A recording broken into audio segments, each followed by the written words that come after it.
আপনারা সবাই একদম নিজের চোখে দেখেছেন। আমরা এখানে শান্তিপূর্ণভাবে আমাদের গায়েবানা জানাজা শেষ করে এখান দিয়ে ক্যাম্পাস দিয়ে বের হয়ে যাচ্ছিলাম। আমাদের উদ্দেশ্য হচ্ছে শান্তিপূর্ণভাবে বের হয়ে যাব। তারা পিছন থেকে সাউন্ড গ্রেনেড ছুঁড়েছে, ককটেল ছুঁড়েছে, টিয়ার গ্যাস ছুঁড়েছে। তারা তো ইচ্ছা করে শান্তিপূর্ণ পরিবেশটাকে অশান্তিপূর্ণ করার জন্য এগুলো করেছে। এগুলো কেন? একটা ইন্টারপাস সিপাহী আমাদেরকে পিটায়।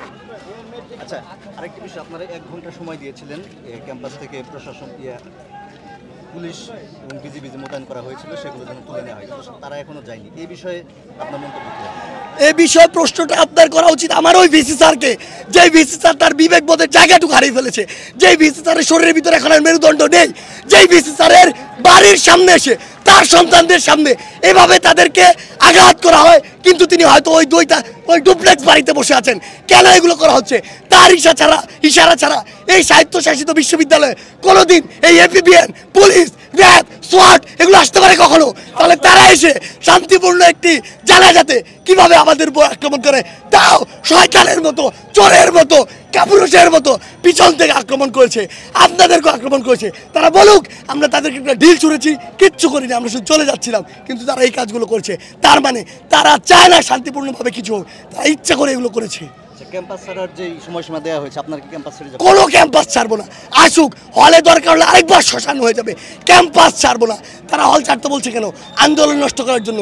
পৃথিবীতে কোনো মহামারী চলছে যে আমার হল ছাড়তে হবে? হল ছাড়বো না। সন্তানদের উপরে এভাবে নির্যাতন চালিয়েছে, সেটার এক্সপ্লেনেশন দিয়ে আমাদেরকে এখান থেকে নিয়ে যাবে। আমরা শান্তিপূর্ণ কর্মসূচি শেষে আমরা চলে যাচ্ছিলাম, আমাদেরকে পুলিশ পিছন থেকে আমাদেরকে টিয়ার শেল, তারপরে হচ্ছে সাউন্ড গ্রেনেড, আমাদেরকে ককটেল, আমাদেরকে গুলি চালিয়েছে ওনারা। আমাদের অসংখ্য ছাত্র এখানে আহত হয়েছে। স্যার এখানে এসে আমাদেরকে ব্রাশ ফায়ার করে এখান থেকে নিয়ে যাবে, অথবা উনি প্রপার এক্সপ্লেনেশন দিয়ে এখান থেকে নিয়ে যাবে। এই টিয়ার শেলের কারণে।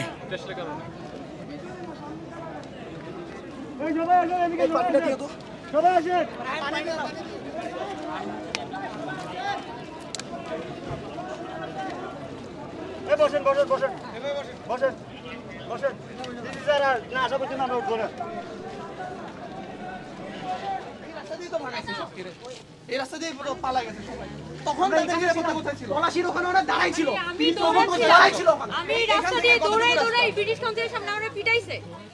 এখানে 100টার উপরে জুতা পড়েছিল। পোলাপান কিভাবে দৌড়ানি দিছে তাহলে ভাবেন। রক্ত বইছিল, এখানে দাঁড়াইছিল। পুলিশ তো পলাশির মোড়ে দাঁড়াইছিল, চারপাশে আসেই নাই। তারা জানে যে এটা হবে, তারপরেও আসে নাই, কেউ আসে নাই এদিকে।